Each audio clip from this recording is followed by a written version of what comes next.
And once again, I want to say greetings to each and every one of you, Aquaba, and welcome.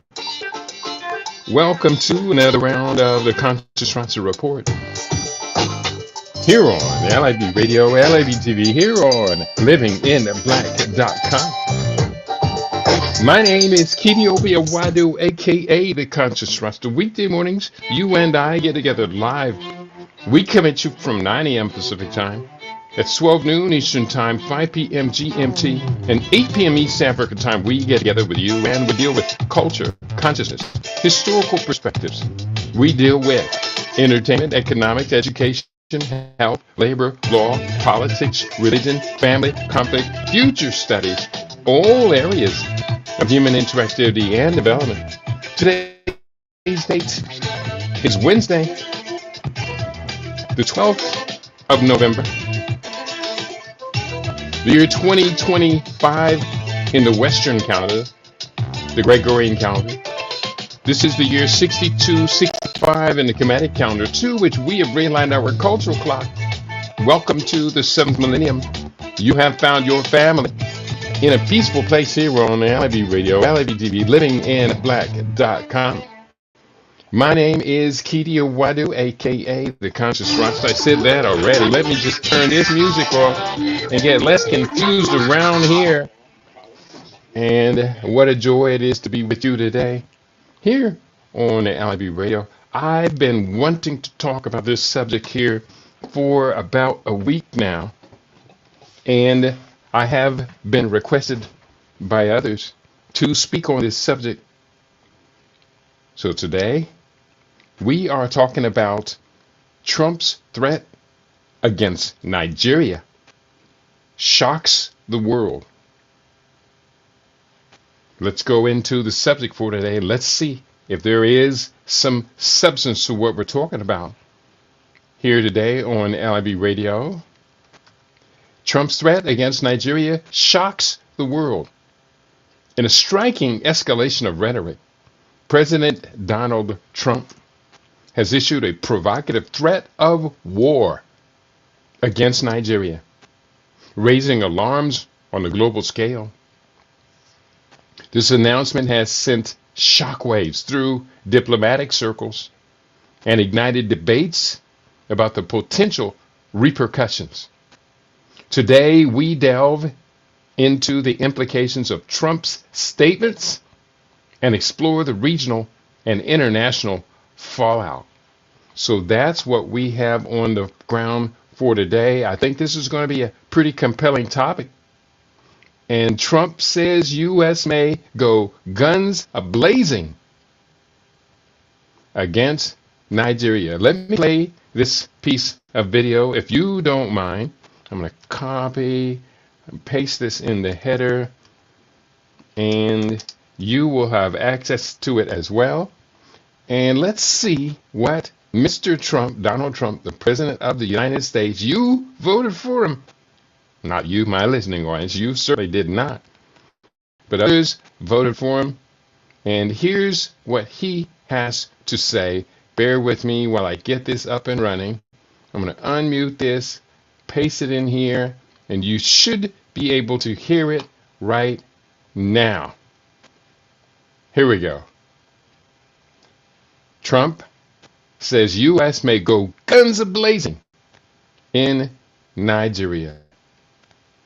And bear with me, I'm going to unmute this video. For some odd reason, it's acting funny today. Unmute it, make the sound louder, and you should be able to hear it. Bear with me.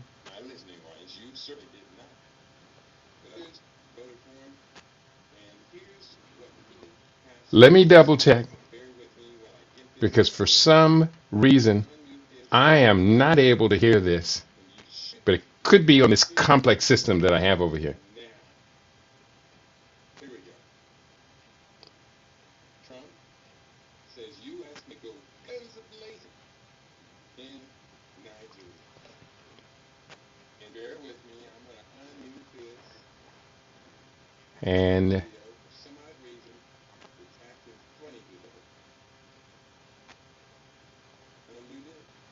Add to stage. And now let me play this from the beginning. If the Nigerian government continues to allow the killing of Christians, the USA will immediately stop all aid and assistance to Nigeria. It's not playing at all. I'm going to stop trying. What we are going to do is let's talk about it. You heard the statement from him enough times, and I'm going to just refer to the statement in the research that I have for today, and we have got a good deal of research so you and I can come to a much deeper understanding about what is going on and why I predict Trump will not be attacking Nigeria. But let's go into it. In a striking escalation of rhetoric, President Donald Trump has issued this provocative threat of war against Nigeria, raising alarms on the global stage. Oh, it is playing. It was playing. So let me do it one more time. And it was coming through, and I couldn't tell until I listened back to it on the playback. There's a gap between what you hear and what comes back to me between the time I send it out and it comes back. So one more time, I'm going to just play this short piece of video. I'm going to put it up onto my site, present it, share screen to U.S. may go guns a-blazing into Nigeria, and let's go ahead and play this piece of video.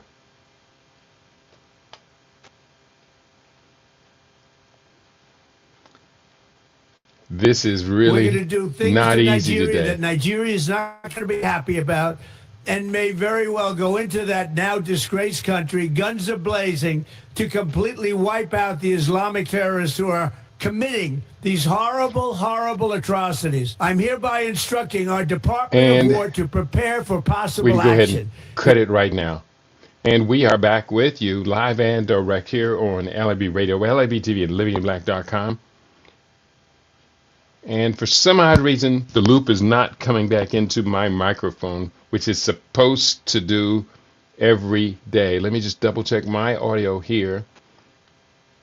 Guns a-blazing. And my audio is acting weird. I've got two examples of this on right now. I tried the second one. Let me try the first one. There it is.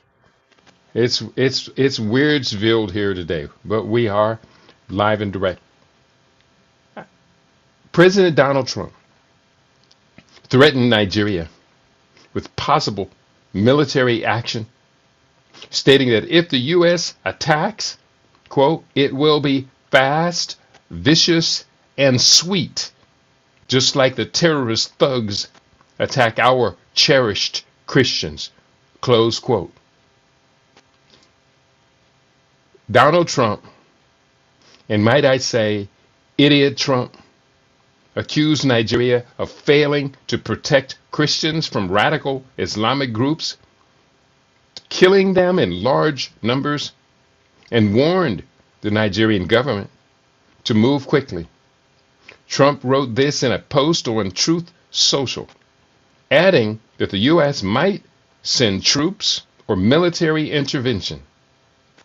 Defense Secretary Pete, also an idiot, Hegseth, responded affirmatively to Trump's directive, indicating preparations for action. Trump framed this as a mission to stop the persecution and killing of Christians in Nigeria, calling it an existential crisis for Christians there. And might we remember that Trump also threatened war against South Africa over a bogus debunked claim that they were committing genocide against the whites there, what became of it? It wasn't that long ago. And it goes on and on. I'm going to read more from this article. Nigerian President Bola Ahmed Tinubu responded to Donald Trump's threat of military action by rejecting the accusations of targeted persecution of Christians in Nigeria. He reaffirmed Nigeria's constitutional guarantee of religious freedom and emphasized that state-backed religious persecution is impossible under Nigeria's democratic framework. Tinubu vowed to defeat terrorism through diplomatic engagement and highlighted the need for global cooperation to tackle Islamic insurgents while maintaining Nigeria's sovereignty. Nigeria welcomes support from foreign nations, including the U.S., in fighting terrorism, but warned against foreign interference and stressed respect for its sovereignty. The Nigerian government has not been officially acknowledged by the Trump administration in response, and tensions remain high, with Trump reiterating his warning and military threat. So President Tinubu responded to Trump's threat of military action by rejecting the accusations and vowed to defeat terrorism through diplomatic engagement, highlighting the need for global cooperation. Now, I have a piece of video here I'm going to share with you. This is coming from Twitter, formerly known as X. Copy this and paste it. And also, I'm going to paste that first video that I had there as well. Greetings to you, Brother Eddie. I see you in the YouTube. And the first video that I had here is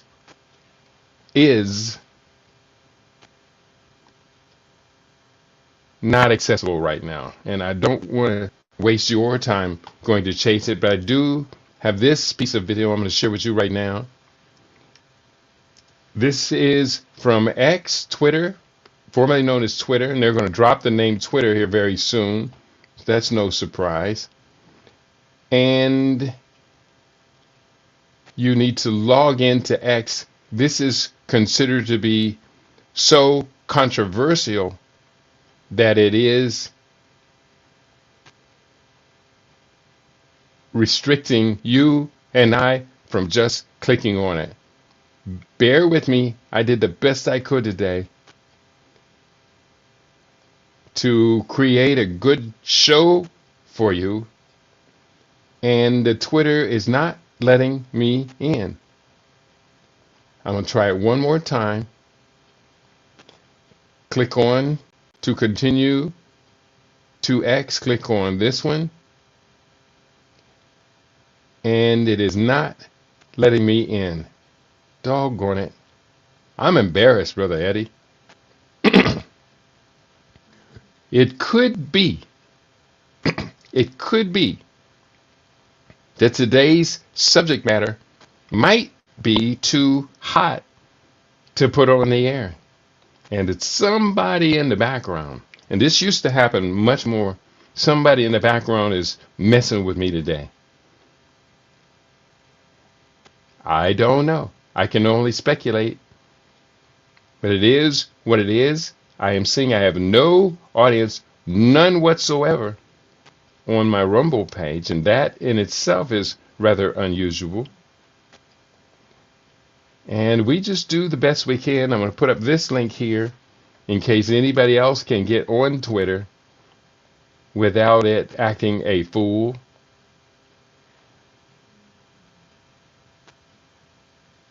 Let me see if this is going to work. And it's not working either. So I pushed it into the Rumble page. It's there. I clicked on the link and it came up on Twitter, and now it is there. So what I have to do here is I'm going to show this from the other screen, share screen, from the other window. There it is. Share with audio, and it should be coming up. You should be able to see it in just one moment here. Put it up on the screen, and now I'm going to go ahead and click on it, and you should be able to see this video and hopefully hear the audio as well.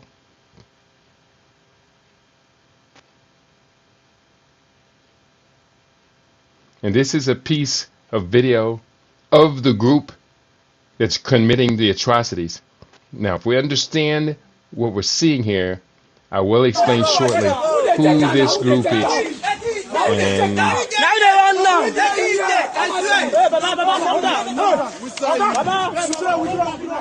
the audio appears to be playing. And I'm going to go ahead and cut that link right now. Come back to you in real time. And there's something going on in the background. This topic today is probably too hot. Too hot. Because yesterday I didn't have any of these problems when I set today's show up. So we're just going to do the best that we can to do the best that we can do. I'm going to read from my prepared text. The group you were looking at in the video was Umma Oma. They were the ones in the video. The same group wants American forces to enter the country and decimate the terrorists and the whole Northern Elder group. And politicians are protesting against that move. The whole Northern Elder and politician groups are protesting against that move. Who are the sympathizers and the sponsors of terrorism in Nigeria, if not these very same men who you just saw in that short piece of video? Amnesty International has the following to say about the Umma Oma gunmen. Umma Oma, U-M-A-O-M-A, gunmen. A particular group of the unknown gunmen, quote unquote, operating in the southeast, refer to themselves as Umma Oma, literally meaning the good ones. Amnesty International's research shows that the Umma Oma gunmen usually invade communities, moving from house to house in search for weapons. They attack vigilante offices and take away arms. In each home they broke into, they tied up every male adult, assaulted them with machetes, and took their phones, cash, and other valuables. Despite the scale of the atrocities against the people, justice and adequate reparations have eluded victims of the violence. That statement was from Twitter, and that was from Amnesty International. I can copy and cut that, although I do not have a direct link to that particular statement to share with you. But I think that the statement is relevant, should be shared, and I'm going to share it. The other videos and pieces of videos and things are up on my Facebook page in case anybody wants to go and find them. I'm going to share that also, the statement from Amnesty International. And let's keep going forward. Next article. What to know as Nigeria rejects U.S. military threat over alleged Christian killings. This is written by Chinedu Asada, November 2nd, 2025. And if you don't mind, I'm going to post this link up as well. Post it up on Rumble.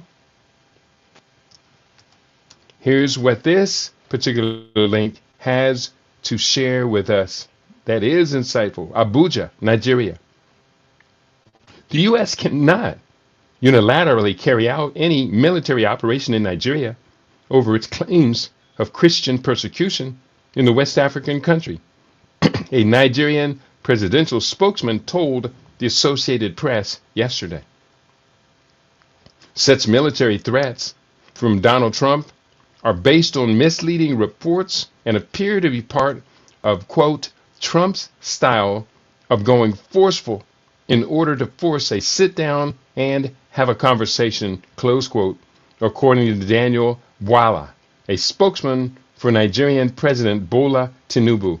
In essence, what they're saying is Trump is bluffing, but the bluff is so serious that it does force a sit-down conversation with him, after which Trump is going to ask them to nominate him for a Nobel Peace Prize. He requested the Nobel Peace Prize because of the quote-unquote peace settlement between Rwanda and the Republic of Uganda, the Democratic Republic of Uganda. That peace has fallen apart. Trump requested a Nobel Peace Prize after the Palestinian and Israeli end of hostilities. That has fallen apart. And so we see where this is going, no doubt. Such a military threat, I read that already. Bwala was responding to Trump's comment on Saturday that he has ordered the Pentagon to begin planning for potential military action in Nigeria, Africa's most populous country, over alleged Christian persecution in the country. Now remember, he's asked the Secretary of Defense or Secretary of War to prepare for military action against Venezuela. The military has moved into position to assault Venezuela and Colombia. And Trump wants to take on Nigeria and South Africa on the African continent. This is the end of the U.S. empire. It's already ended, but it doesn't know it yet. Going forward, here are 5 things to know about the issue. The threat and designation came after U.S. Senator Ted Cruz, a Republican member of the Senate Foreign Relations Committee, and some American celebrities alleged that Christians are being persecuted in Nigeria without evidence. Some went as far as alleging a, quote, Christian genocide, close quote. Nigeria denies Christians are persecuted. Cruz and Trump rely on old reports from more than a decade ago, when Nigeria's homegrown Boko Haram Islamic group launched an insurgency to enforce their brutal interpretation of Sharia law, said Bwala. Quote, when it comes to matters of military operation in Nigeria, this is a matter the 2 leaders have to agree on. It's not something unilaterally you can do, especially since that country is a sovereign state and that country is not aiding and abating that crime, quote, close quote, he said. Tinubu has also rejected the designation and promised to work with the U.S. government and foreign partners to, quote, deepen cooperation on protection of communities of all faiths, close quote. On the subject of Christian and Muslims face violence, Nigeria has for many years struggled with deadly security crises, and the violence have affected both Christians and Muslims, each group making up almost half the country's population. And you have heard me say, and I say it again right now, the British set up Nigeria as a state. And in doing so, the British and the French collaborated amongst themselves, amongst all of the attendees of the Berlin Conference, which you and I know as the Congo Conference, 1884-1885, that the British and the French deliberately split up these powerful nations, the Igbo Empire, the Hausa Empire. They split them up and to put the borders in so that the British would have a large population of Muslims and Christians, and they would pit them against each other when needed. That's the beginning of all of this. Nigeria was never supposed to be one nation. And the African countries made a terrible mistake when, after independence, they decided to fight for and sustain the European borders. Last point I'll make is that by 1966, Nigeria had come unglued, and that's when the Hausa, or the Muslim and Christian battling, began.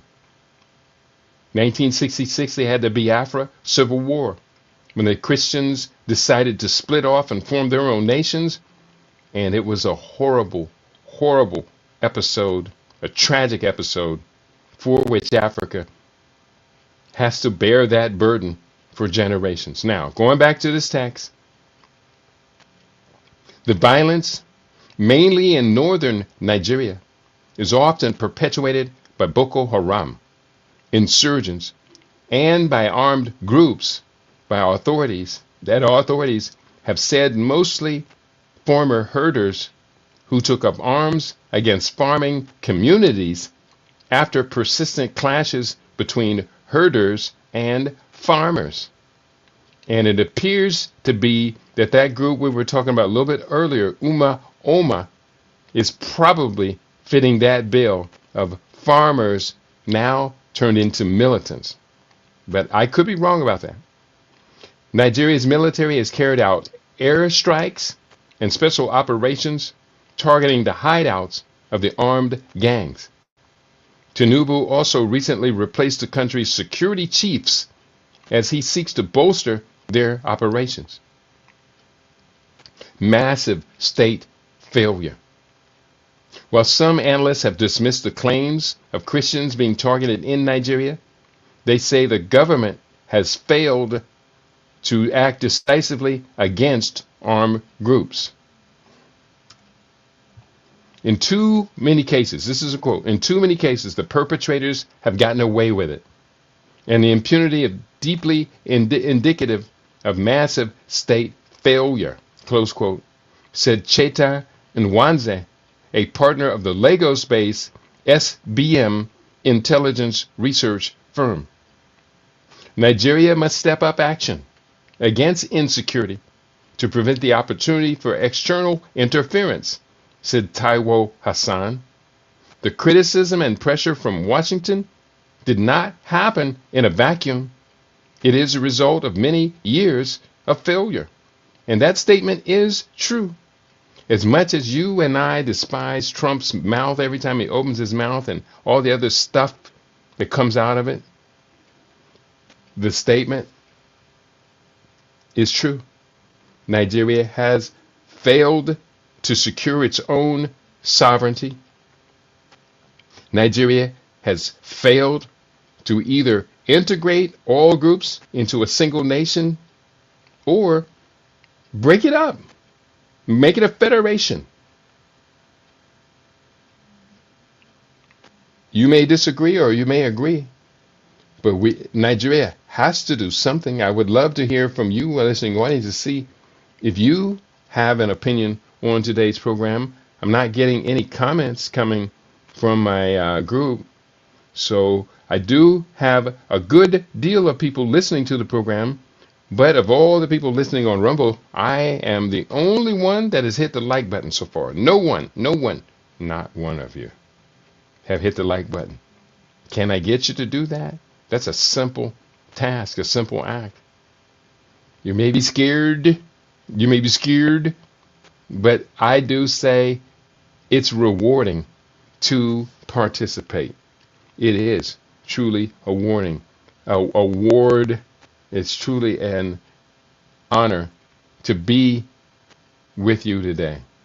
So I'm still doing the best I can to try and get you involved. I got another link I'm putting up here, and I think China. Oh, I have these other links that I put in before the show today. And here's what we have to share going forward. Next article, Trump's Nigeria warning, military rhetoric, strategic implications, and legal uncertainties. Written by Haley Fuller, appeared November 3rd, 2025 and military.com, and I shared the link to that. U.S. President Donald J. Trump has publicly threatened military action in response to what he characterizes as mass violence against Christians. Now, bear with me here. Let me put up this link over here in case anybody else wants to comment on it. I'd love to hear your thoughts. Going forward,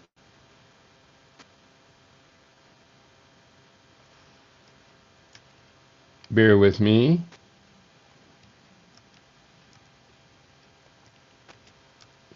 Okay. Starting, let me read this again.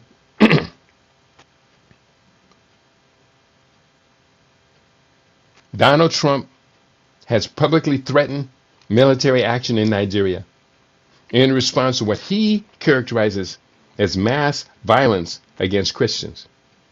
On November 1st, 2025, I, the author of this, well, I'll have his name in a sec, posted a series of statements on Truth Social asserting, no, this is Donald Trump's words. I posted a series of statements on Truth Social asserting, I am hereby instructing our Department of War to prepare for possible action. If we attack, it will be fast, vicious, and sweet, just like the terrorist thugs attacked our cherished Christians. Warning, the Nigerian government better move fast, he wrote in all caps. He simultaneously announced Nigeria would be redesignated as a, quote, country of particular concern, close quote, for religious freedom violations. And that country of particular concern is a legal definition that moves them closer to open hostilities. The context behind the threat. Nigeria is Africa's most populous nation, a top oil producer, and is roughly divided between majority Muslim northern regions and majority Christian southern regions. The country faces persistent insecurity, jihadist insurgencies, notably Boko Haram and Islamic State West Africa province, banditry, farm herder conflicts, and communal violence.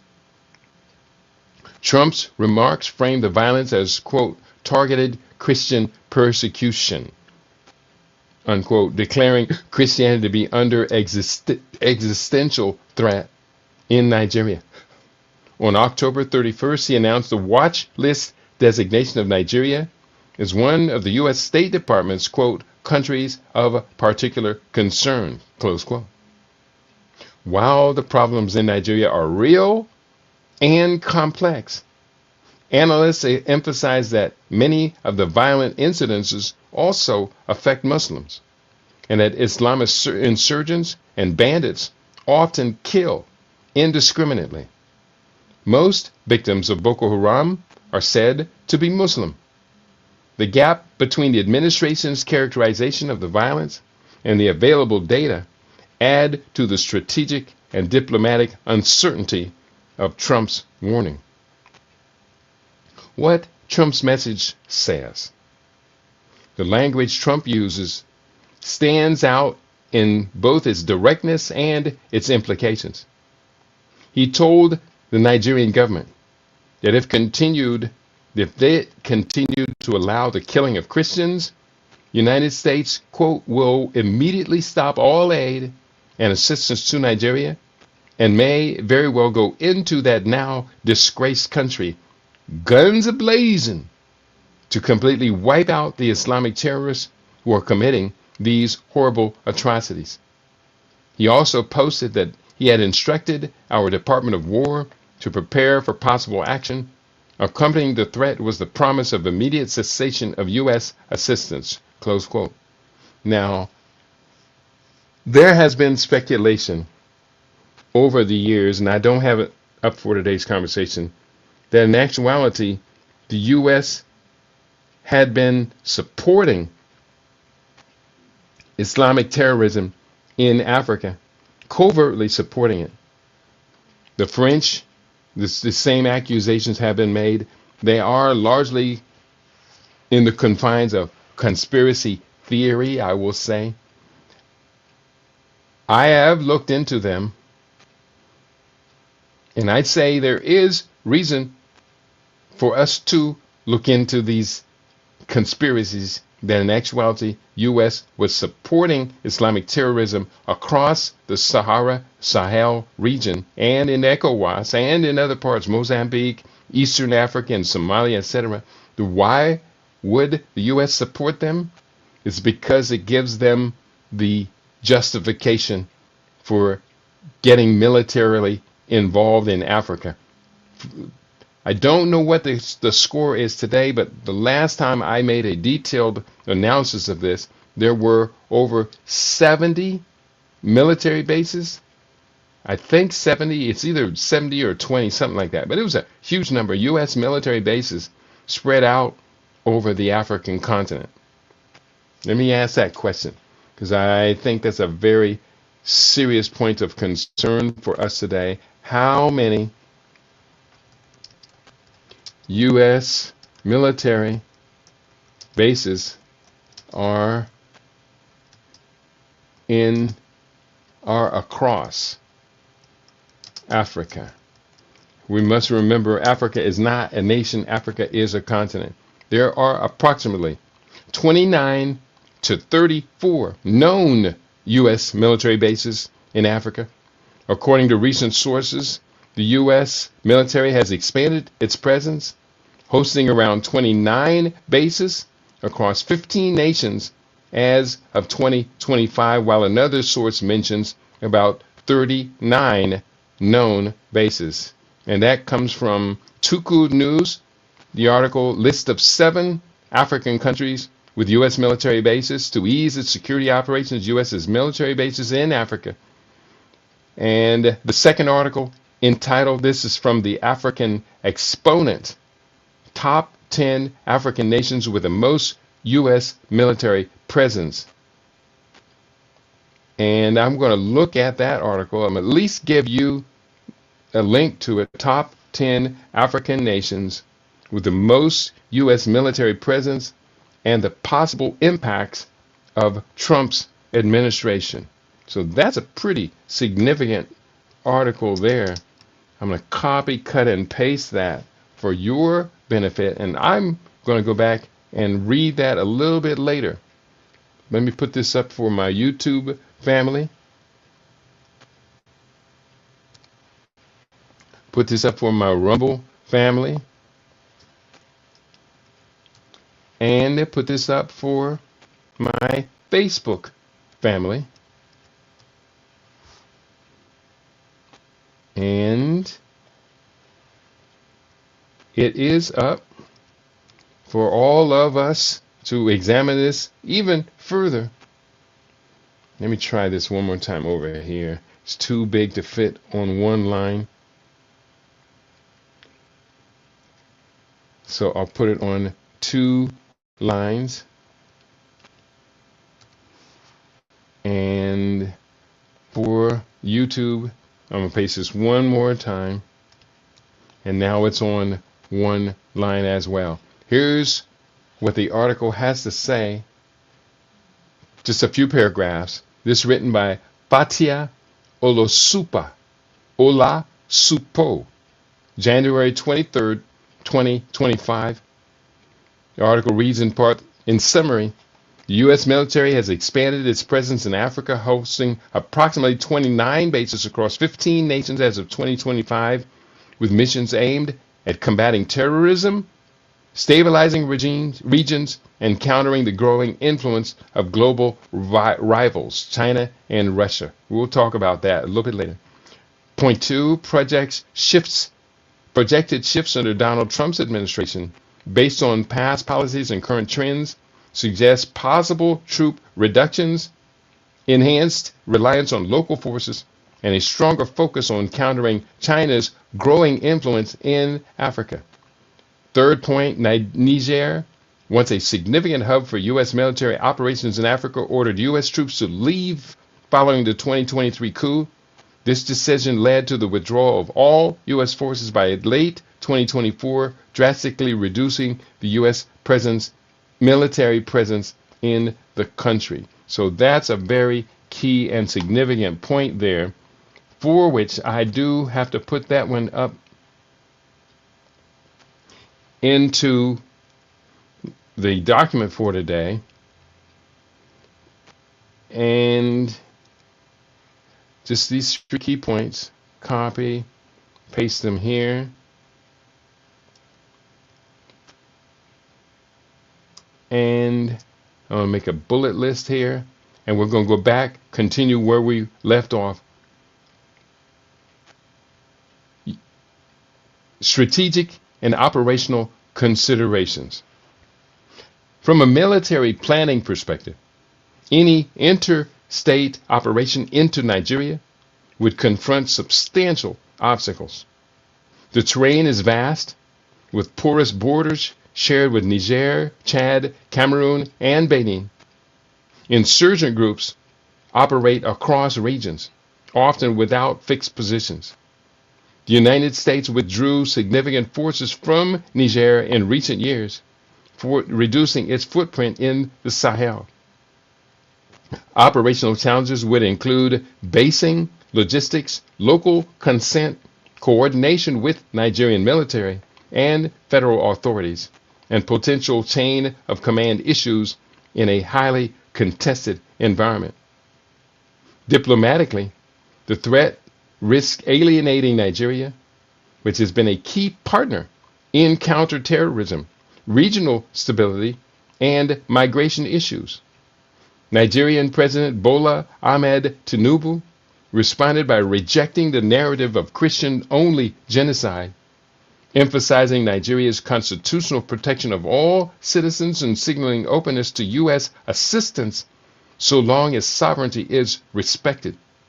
Should military action proceed without Nigeria's cooperation, it could undermine partnerships across the region and open space for external influencers, including China and Russia, to deepen engagement in West Africa. That was deep. And let me see if this other article mentions Nigeria. Find Nigeria. And it didn't mention Nigeria. But the other article, I just put up the link to it. It was entitled Top 10 Nations with the Most U.S. Military Presence and the Possible Impacts of Trump's Administration. Those top 10 nations were number 10, Morocco. Number 9, Chad. Number 8, Cameroon. Number 7, Senegal. Number 6, Ghana. Number 5, Mali. Number 4, Tunisia. Number 3, Somalia. Number 2, Kenya. And number 1, Djibouti. Let me just read those last 3. Somalia remains a hotspot for U.S. military operations, with efforts focused on combating al-Shabaab and other extremist groups. Airstrikes and training programs dominate U.S. activities in 2024, making Somalia a key battleground in the global fight against terrorism. As of 2025, U.S. operations are expected to persist with a focus on bolstering Somalia's capacity to maintain its own security. And yes, U.S. has bombed Somalia multiple times within the past year of Donald Trump's presidency. Point number 2 in its list of 10, Kenya is a linchpin of U.S. military strategy in East Africa, hosting Camp Simba and serving as a base for counterterrorism missions targeting al-Shabaab. In 2024, Kenya's strategic importance was reinforced through joint exercises and intelligence sharing initiatives. Projections for 2025 indicate increased U.S. support, particularly in military aid and capacity building, as Kenya continues to play a vital role in regional stability. And number 1, Djibouti, home to Camp Lemonnier, the most significant U.S. military base in Africa. This facility, housing approximately 5,000 personnel, serves as a launch pad for operations across the Horn of Africa and the Arabian Peninsula. Its strategic location near the Bab el-Mandeb Strait ensures control over key maritime routes. Projections for 2025 suggest continued expansion of operations, reinforcing Djibouti's role as a cornerstone of U.S. strategy in Africa. So those are the top 10 countries. Next article I have on the table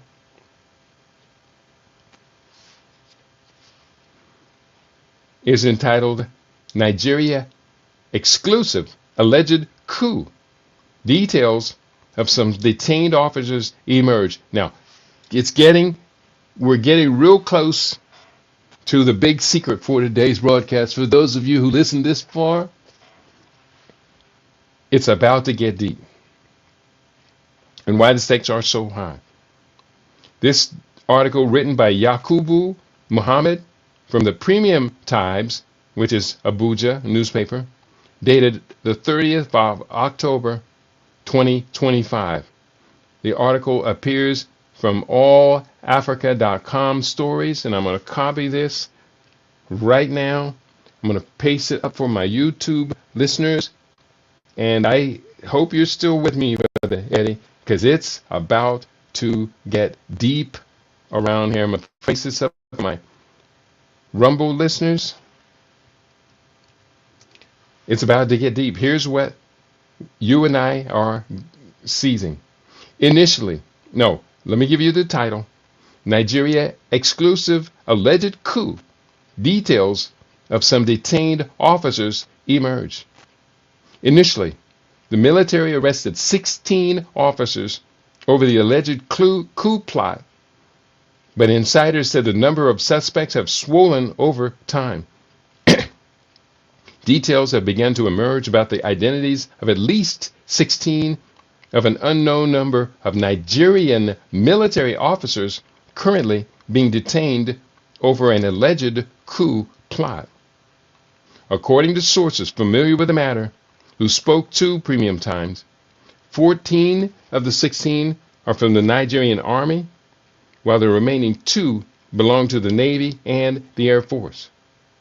Among the Army officers are a brigadier general, a colonel, 4 lieutenant colonels, 5 majors, 2 captains, and a lieutenant.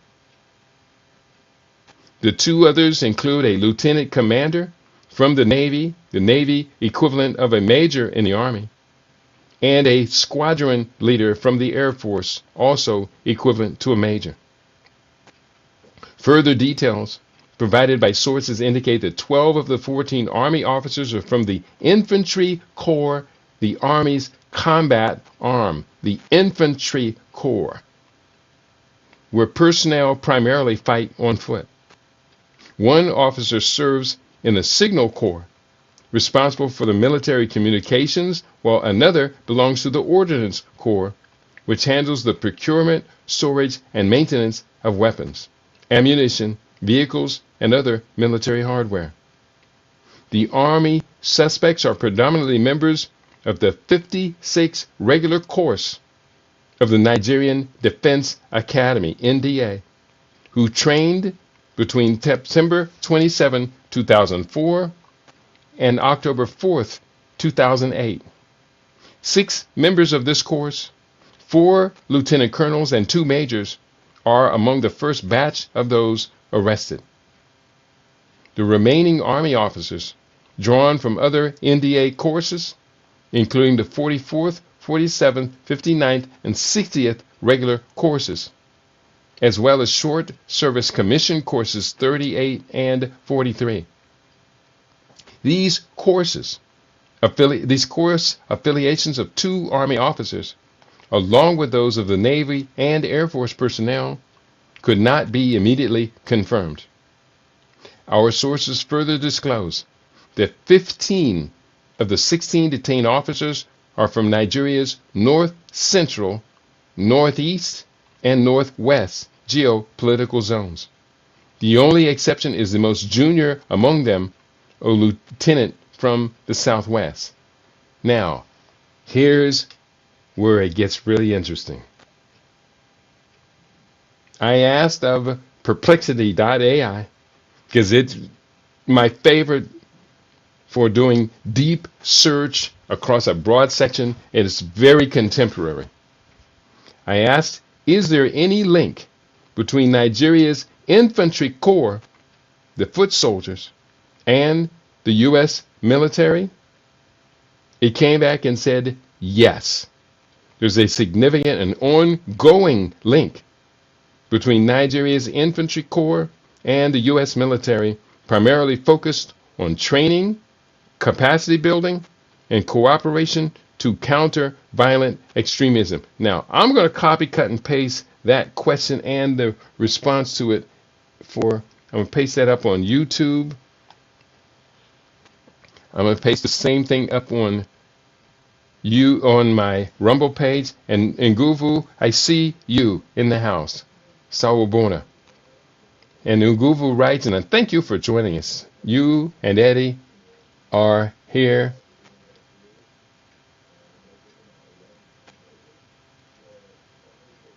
And I put it up on YouTube, and YouTube rejected it. It says,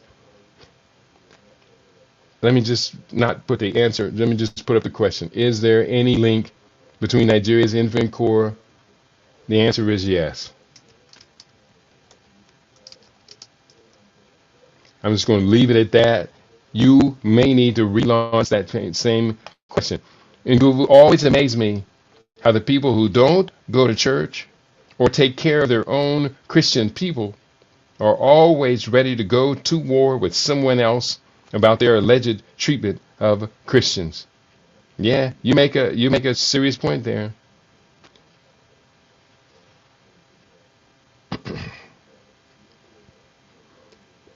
And I did get the question up on the Rumble, and I didn't get the whole response, but I got enough of it there. And I'll put this same question up on my my Facebook page, because this is a very serious question. Now we are uncovering the links to the Army Training Academy, training the militants. Here's what it had to say in much more detail. Listen. Please pay attention. In Nguvu, Brother Eddie, I know you guys are paying attention. I asked the question, is there any link between Nigeria's infantry corps and the U.S. military? Yes. Significant ongoing link between Nigeria's infantry corps and the U.S. military, primarily focused on training, capacity building, and cooperation to counter violent extremism. U.S. Army personnel have conducted joint training exercises with Nigerian infantry units, such as the 26th Infantry Battalion, to enhance tactical skills and operational effectiveness. These bilateral training events are facilitated by U.S. Army Africa and involve sharing ground combat tactics, movement principles, and small unit leadership techniques. The cooperation extends beyond tactical training. U.S. and Nigeria signed an acquisition and cross-servicing agreement in 2016, allowing for the exchange of logistical support such as fuel, food, and equipment, and have maintained a status of forces agreement since 2000 to facilitate U.S. military operations in Nigeria. Additionally, the U.S. has provided demining equipment and explosive ordnance disposal training to Nigerian forces, particularly in regions affected by Boko Haram insurgency. High-level military engagement continues to reinforce this partnership. In January 2024, U.S. Marine Corps General Michael Langley, and haven't we heard his name a whole lot, then commander of U.S. Africa Command, visited Nigeria to discuss strengthening bilateral cooperation, countering extremism, and enhancing regional security with Nigerian military leaders. As recently as November 2025, U.S. military planners were reviewing contingency options for increased support for Nigeria, including partner-enabled operations to assist Nigerian forces in targeting Boko Haram and other insurgent groups. This long-standing collaboration underscores the strategic importance the U.S. places of Nigeria's role in West African security. Now, Rick, again, I set up this particular article with a previous article talking about it had uncovered a coup attempt against the Nigerian government, and you have to put this in the context of that. The article was entitled Nigeria Exclusive Alleged Coup. Details of some detained officers emerge. You got to read that article. Please do, please do. And then I would love to have your comments on it. We're still on a roll. African Union's position on threats against Nigeria. The African Union, AU, has firmly rejected the threats made by U.S. President Donald Trump regarding military intervention in Nigeria over allegations of the Nigerian government's complicity in the killing of Christians. The AU expressed significant concern about the implications of such statement and emphasized the importance of Nigeria's sovereignty. There were 5 key points of the AU's response. Number 1, sovereignty and non-interference. The AU affirmed Nigeria's sovereign right to manage its internal affairs, including security and human rights issues. It highlighted that any external engagement must respect this sovereignty. Point 2, the complex security challenges. The AU pointed out that Nigeria faces a multifaceted security environment, which includes terrorism, banditry, and sectarian violence impacting various communities, not just Christians. Point 3, diplomatic solutions are preferred. The EU called for a collaborative approach involving diplomatic dialogue, intelligence sharing, and capacity building rather than unilateral military action. This aims to ensure stable and peaceful conflict resolution.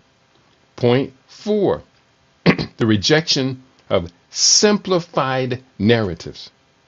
The AU criticized the oversimplifications of Nigeria's security issues to a single narrative centered on religious persecution, which could hinder effective solutions and destabilize communities. And point 5, support for Nigeria's stability.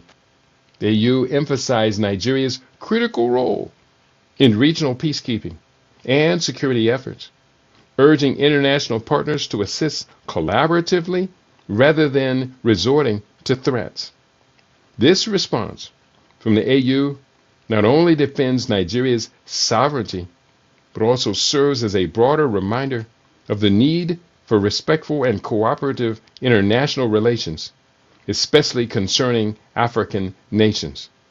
The AU's stance underscores a commitment to peaceful conflict management and regional stability amid complex security issues in Nigeria.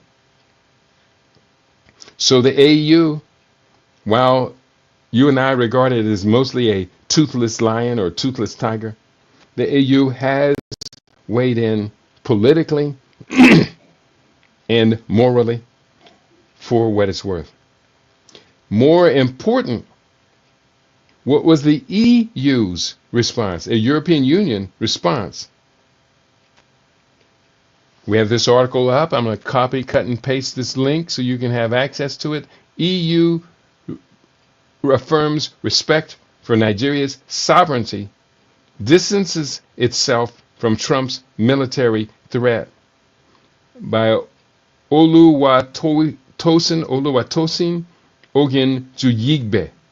This appeared in Business Day, November 5th, 2025. And I think this will all fit in one post here. And if it don't, I'll put it up in, it did not fit in one. Let me put it up in 2 separate posts.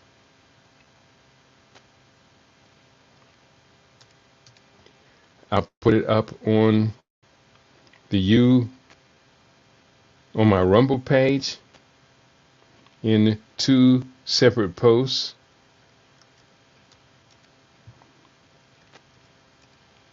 And also, I'm going to put this up on my Facebook page in 2 separate posts. And here's what the article has to say.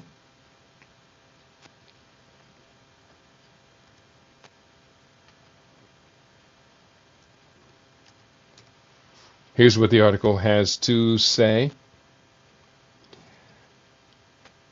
Again, title: EU affirms respect for Nigeria's sovereignty, distances itself from Trump's military threat. The European Union has reaffirmed its respect for Nigeria's sovereignty and pledged continued cooperation on peace building, human rights, and interfaith dialogue, following calls by former U.S. President, says former president, but he is not former president, Donald Trump, for military intervention in the country.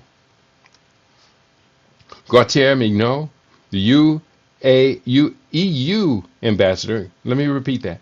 Gautier Mignot, the EU ambassador to Nigeria and ECOWAS, made the remarks in an interview in Lagos on Tuesday. According to the news agency of Nigeria, NAN, his comments are the latest international response to Trump's claim that the Nigerian government has ignored the targeted killing of Christians, allegations Nigerian authorities have rejected. Mignot stressed that the EU's position is guided by its long-standing partnership with Nigeria, rather than reactions to external political statements. Quote, "Our position is one of solidarity with Nigeria," close quote, he said, "solidarity with the victims of violence and the authorities working to protect citizens, and with the Nigerian people who are overwhelmingly desire peaceful coexistence beyond ethnic and religious divides. We respect sovereignty, Nigeria's sovereignty, and constitutional commitment to religious neutrality," close quote. The next article: China rejects planned U.S. military action, and the EU says it stands by Nigeria. This article appears in This Day Live, and let me share this with you on all 4 of the platforms where I am sharing this information today: on YouTube, on YouNow, on my Facebook page, as well as, there it is. So YouTube, YouNow, and my Facebook page. Not YouNow, Rumble. The article entitled "China Rejects Planned U.S. Military Action. EU Says It Stands by Nigeria." China yesterday vehemently opposed the planned military action in Nigeria by the United States over alleged genocide against Christians, reaffirming its support for the President Bola Tinubu government as it leads the country through the current turbulence. Equally yesterday, the European Union expressed solidarity with Nigeria, declaring full respect of the country's sovereignty and reaffirming its commitment to strengthen cooperation in peace building, interfaith dialogue, and human rights protection. Minister of Information Mohammed Idris, who spoke for Tinubu, expressed confidence that Nigeria will emerge stronger amid religious intolerance allegations by President Donald Trump. Idris reassured Nigerians that the inconsistent narrative behind the U.S. move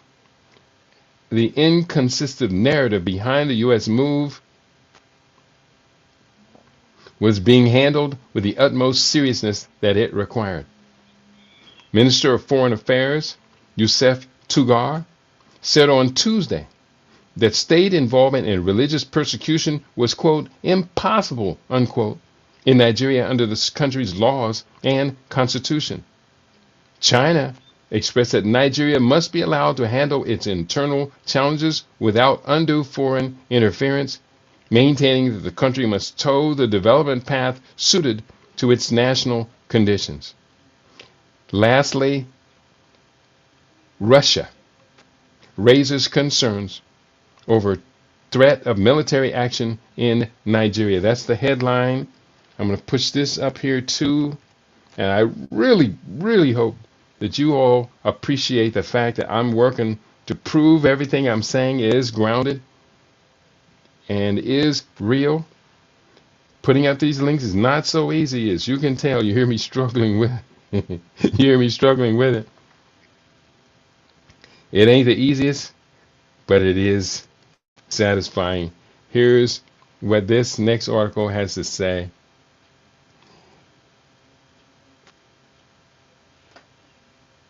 Article entitled Russia. No, that was the last article. Russia. No, this same one. Russia raises concern over Trump's threat of military action in Nigeria.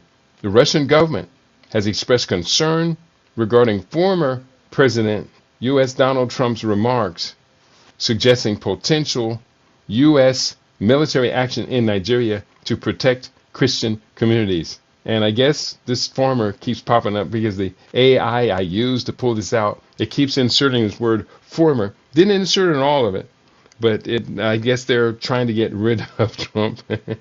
Russia's official stance highlights the importance of international law and national sovereignty. Key aspects of Russia's response: number one, monitoring the situation.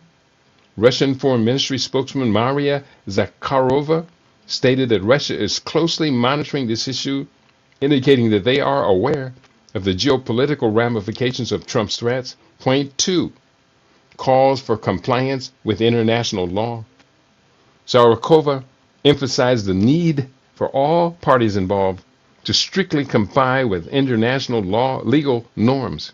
She warned against actions that could exacerbate global tensions or undermine Nigeria's sovereignty.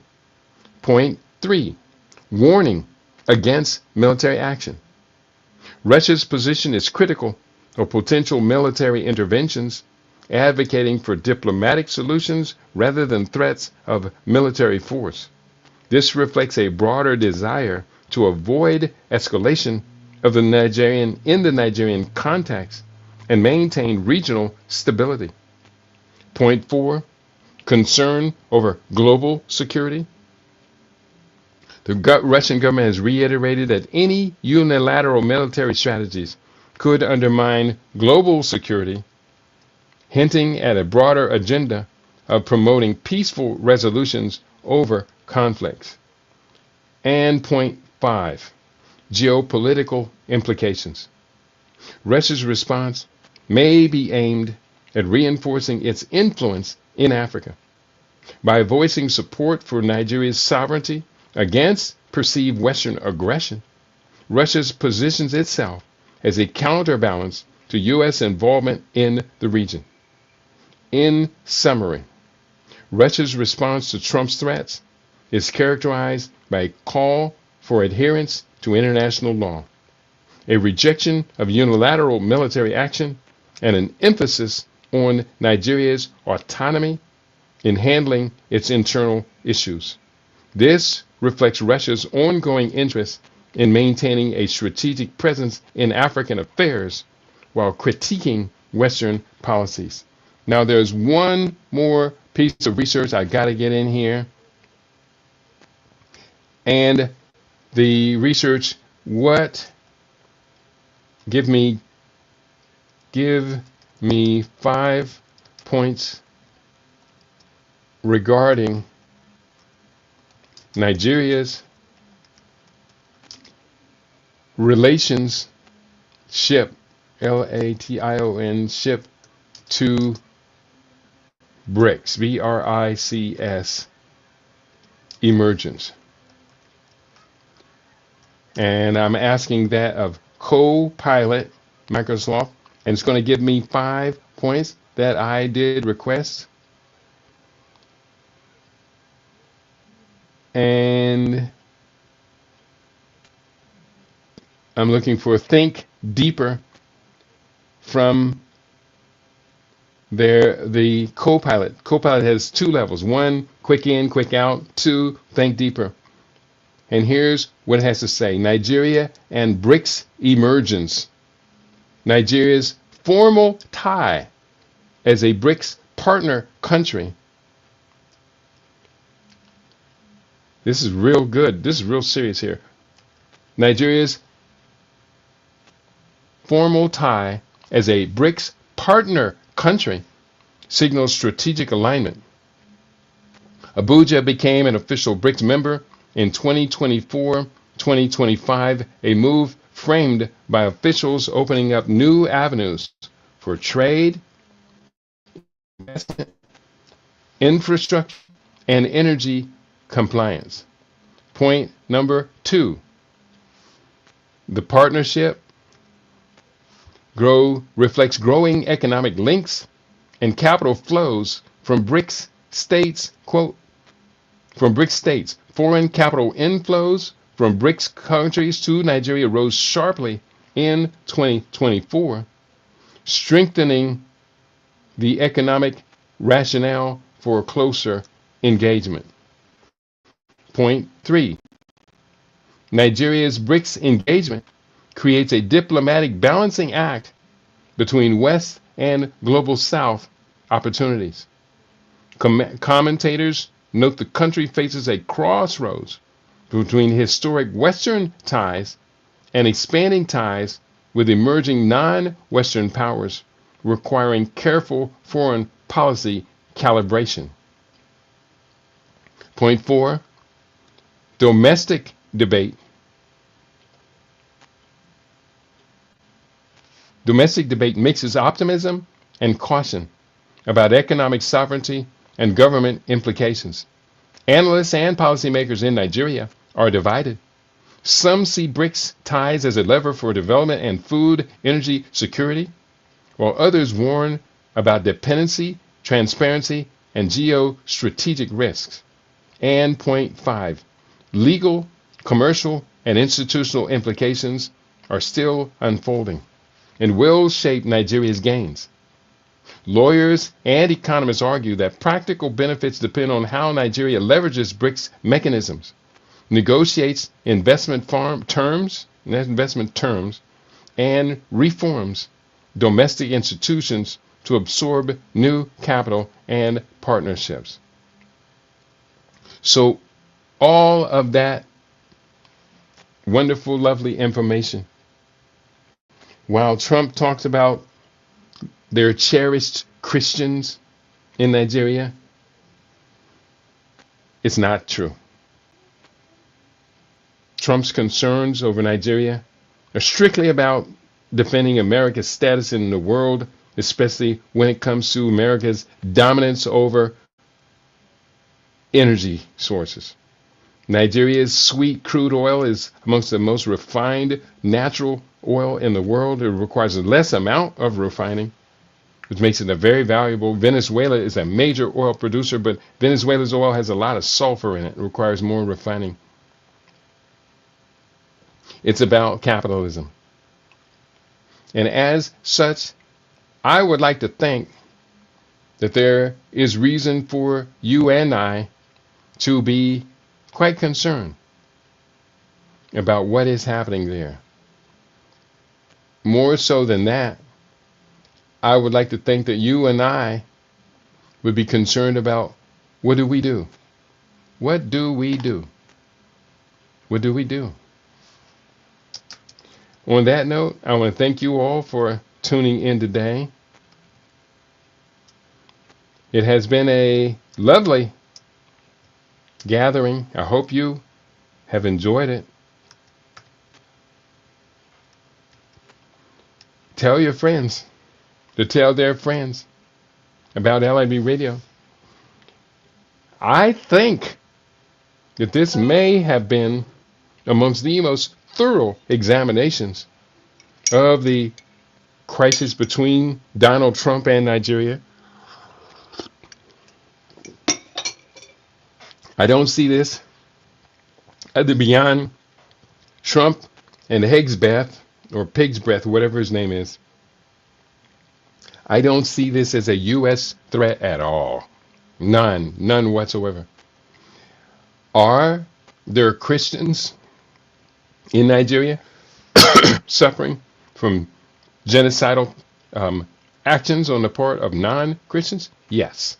Yes. Yes. It's horrible. We showed you a little piece of video a little bit earlier. I tried to show it to you. I hope it got through. Of these young thugs burning houses, waving machetes and threatening people with machetes and hurting the men, tying them up. It was horrible. Were they doing it because these men were Christians? That wasn't completely clear. It looked like they were just targeting this community as a severe rampage. Would I want to live in Nigeria under such conditions? Absolutely not. In fact, Nigeria has been considered as a home for our Kuchichagalia villages. One of the homes, there was an offer that I received about 5-6 years ago. It was closer to maybe 10 years ago when the book, no, it wasn't 10 years ago because it came out in 2020, when the book, The Blackest Soil, Africa Can Feed the World, when that book came out, I got a call from someone in Nigeria. I can't remember who it was now, but they were offering 500 acres to develop this idea of the Kuchichagalia villages and grow the food in Nigeria so Africa could feed the world. In fact, I wrote the book in no small part because I wanted to somehow ingratiate myself with Aliko Dangote, the billionaire from Nigeria, who is the richest African man in the world. So there is a great deal of interest that we have expressed over the years for Nigeria, and that interest is not going to go away so quickly. I would love to eventually be able to build in Nigeria, no doubt. I would love it. But Nigeria's got these problems. It's not a Christian problem. It's not a Muslim problem. It's not a Yoruba problem. It is the problem which is the lingering legacy of British colonialism. Nigeria should have never opted to keep its colonial borders. And I mean that in all sincerity. That was a big mistake. So here we are, standing on the verge of getting it on. I want to thank you all for tuning in today. You've been tuned in to your favorite, we hope to be your favorite, LIB Radio, LIB TV, livinginblack.com. If you love what you heard today, there are 2 books I want to recommend to you. Please do consider these 2 books. They're more than 2 books, really, but the 2 I really want to emphasize are, I had mentioned, The Blackest Soil, Africa Can Feed the World. This is a strategic plan. This is it, The Blackest Soil. Ooh, let me take this green screen link off of here. So there, you can see it now.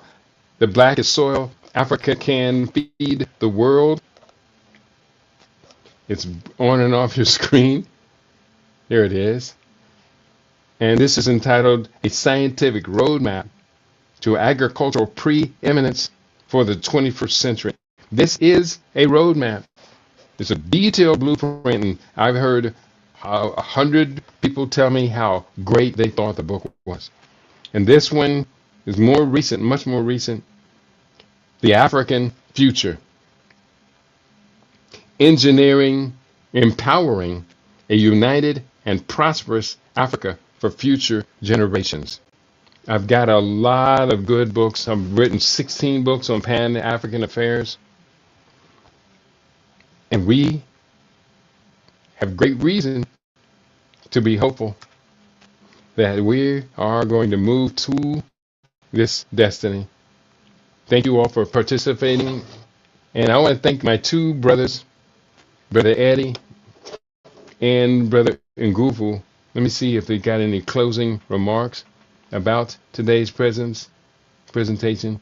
No closing remarks. I put up a whole bunch of comments. And if anybody wants to, you will support us by buying the books mentioned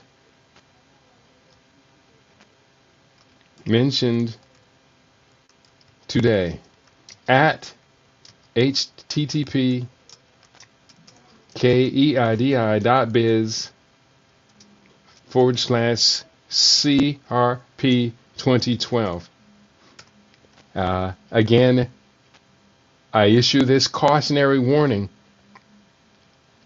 If you don't want LIB Radio to stay on the air, then don't support us. We're out of money. We are officially out of money. Have been out of money for 3 days now. Completely out of money. I can't buy anything, not even light bulbs, to put up on the stove registry so I can see what's on the stove. Can't even buy light bulbs. They only cost like $7, and can't even order that.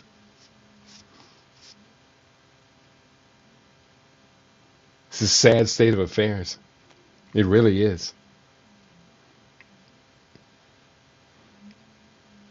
It is just sad that you just don't care. I couldn't imagine anybody who did care rejecting what I do this way. I gotta stop. I guess I have to stop. Kitty, you got to stop.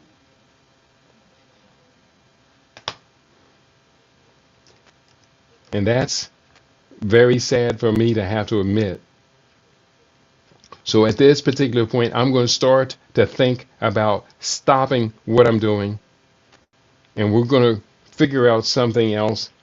I'm going to give myself a full month, the month of December, to cross over from perpetually broke news reporter and journalist to something entirely different.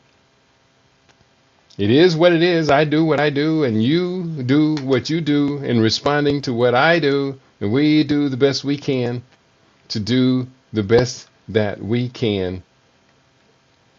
And that's what we have to do. So on that note, we're going to go ahead and move forward. Today's program for our LIB Radio listening audience. Peace and prosperity, I say to each and every one of you. Wish you the best. If you are broadcasting and you want me to support what you do, you let me know. I will be very happy to pass this baton to you as the next generation of media producers. Yes, I will be happy to do so. And wishing you all of the best. Peace and prosperity on your LIB Radio and LIBTV.com network.